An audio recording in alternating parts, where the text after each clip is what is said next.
Percy, si burung merak berbahagia.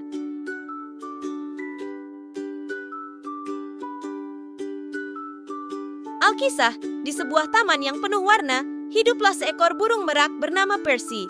Percy memiliki bulu yang indah. Namun suatu hari, sayapnya terluka. Percy merasa sedih karena dia tidak bisa memamerkan bulunya atau menari seperti dulu. Dia duduk sendirian, merasa sedikit kesepian. Namun kemudian, teman-teman hewan Percy menyadari kesedihannya. Mereka berkumpul di sekelilingnya, berkicau dan melompat-lompat. Seekor burung hantu tua yang bijak berkata, "Jangan khawatir, Percy. Kami akan membantumu merasa lebih baik."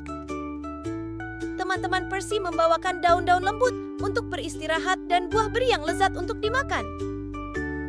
Mereka tetap berada di sisinya, menemaninya. Hari-hari berlalu dan sayap Percy mulai pulih. Dengan perhatian teman-temannya, ia merasa lebih kuat dan bahagia. Di suatu pagi yang cerah, Percy memutuskan untuk mencoba membentangkan bulu-bulunya lagi. Perlahan-lahan, ia membukanya dan teman-temannya bersorak. Percy menyadari bahwa bahkan ketika ia merasa sedih, teman-temannya dapat membuatnya bahagia. Dengan hati yang gembira, ia menari dan memamerkan bulu-bulunya yang berwarna-warni. Sejak hari itu, Percy tahu bahwa sahabat sejati membuat hari-hari yang paling menyedihkan menjadi cerah kembali.